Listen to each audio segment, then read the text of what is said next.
ഇപ്പോൾ വന്നിരിക്കുന്ന ഏറ്റവും പുതിയ വാർത്ത എന്നുള്ളത് രഞ്ജിത്തിനെതിരായ ആരോപണത്തിൽ പരാതിക്കാരിയെ സർക്കാർ ബന്ധപ്പെടാൻ തീരുമാനിച്ചിരിക്കുന്നു. പോലീസ് പരാതിക്കാരിയുമായി ആശയവിനിമയം നടത്തും. നടിയോട് പരാതിയുണ്ടോ എന്ന് ആരായും. ശ്രീജിത്തുണ്ട് വിവരങ്ങളുമായി. ശ്രീജിത്ത്, നേരത്തെ CPM ഈ വിഷയത്തിൽ അല്പം കാത്തിരിക്കാമെന്ന തീരുമാനമാണ് എടുത്തിരുന്നത്. രഞ്ജിത്തിന് രാജിവെച്ച് പോകാനുള്ള സമയം അനുവദിക്കുക, പുറത്ത് എന്തൊക്കെ രീതിയിൽ കാര്യങ്ങൾ ഡെവലപ്പ് ചെയ്യുന്നു എന്ന് പരിശോധിക്കുക, ഇതാണ് പാർട്ടി ആലോചിച്ചിരുന്നത്. പക്ഷേ സർക്കാർ ഇപ്പോൾ നടപടിയിലേക്ക് കടക്കുന്നു എന്നുള്ള സൂചന. ശ്രീജിത്ത്, ഇപ്പോൾ എന്താണ് നമുക്ക് മനസ്സിലാക്കാനാകുന്നത്? പാർട്ടിക്കൊരു നിലപാട്, പക്ഷേ സർക്കാരിന് ആ നിലപാടുമായി മുന്നോട്ട് പോകാൻ പറ്റില്ല. അതുകൊണ്ട് പോലീസ് പരാതിക്കാരിയുമായി ആശയവിനിമയം നടത്താനുള്ള തീരുമാനത്തിലേക്ക് പോകുന്നു, അതാണോ? സ്മൃതി, ഇക്കാര്യത്തിൽ CPIM-നും സർക്കാരിനുമിടയിൽ ഭിന്നതകളൊന്നുമില്ല. ഇപ്പോഴാണ് ഇതുമായി ബന്ധപ്പെട്ട ആശയവിനിമയങ്ങൾ സജീവമായത് എന്ന് മനസ്സിലാക്കുന്നു. ഈ നടിയുടെ പരാതിയെ തുടർന്നുണ്ടായിരിക്കുന്ന സംഭവവികാസങ്ങൾ വിശദമായി വിലയിരുത്തിയ ശേഷം ഇനി ഇക്കാര്യത്തിൽ നടപടിയെടുക്കാതെ മുന്നോട്ട് പോകാൻ കഴിയാത്ത വിധം പ്രക്ഷോഭങ്ങളും പ്രതിഷേധങ്ങളും ശക്തമാകുന്നതായും സർക്കാരും CPIM-ഉം മനസ്സിലാക്കുന്നു. ഇതിൻ്റെ അടിസ്ഥാനത്തിലാണ് പരാതിക്കാരിയായ നടിയുമായി ആശയവിനിമയം നടത്താനുള്ള തീരുമാനം സർക്കാർ എടുത്തിരിക്കുന്നത്. പരാതിയുടെ നിജസ്ഥിതി സർക്കാരിന് നേരിട്ട് ബോധ്യപ്പെടേണ്ടതുണ്ട് എന്ന നിഗമനമാണ് ഭരണ നേതൃത്വത്തിനുള്ളത്. ഇതിൻ്റെ അടിസ്ഥാനത്തിൽ പരാതി മാധ്യമങ്ങളിലൂടെ ഉന്നയിച്ച ബംഗാളി നടിയുമായി ആശയവിനിമയം നടത്തും. പോലീസായിരിക്കും ഇക്കാര്യത്തിൽ മുൻകൈയെടുക്കുക. അവരുടെ പരാതി അവർ കേരളത്തിൽ എത്താതെ നേരിട്ട് അല്ലാതെ സ്വീകരിക്കാൻ കഴിയുമോ എന്ന കാര്യത്തിലുള്ള ആലോചനകളും മറ്റും നിയമവിദഗ്ധരുമായി ഇതിന് സമാന്തരമായും നടക്കുന്നുണ്ടെന്നാണ് മനസ്സിലാക്കുന്നത്. സാംസ്കാരിക മന്ത്രി സജി ചെറിയാൻ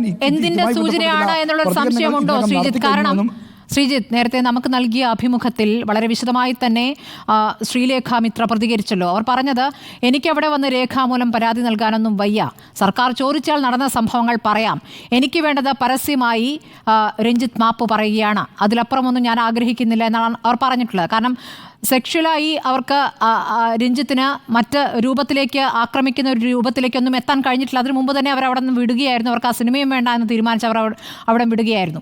അപ്പോൾ ഇത്രയും കാര്യങ്ങൾ സംഭവിച്ചു എന്നവർ പറഞ്ഞത് തന്നെ ഈ ഹേമ കമ്മിറ്റി റിപ്പോർട്ടും അതിന്മേലുള്ള ചർച്ചകളുടെയും പശ്ചാത്തലത്തിലാണ്. അപ്പോൾ പരാതിയില്ല എന്നൊരു വാക്ക് പറയാൻ വേണ്ടിയാണോ ഈ നീക്കം എന്നുകൂടി സംശയിക്കുന്നു ചിലർ. പരാതിയില്ല എന്ന വാക്ക് അവർ പറയുമെന്ന് തോന്നുന്നില്ല.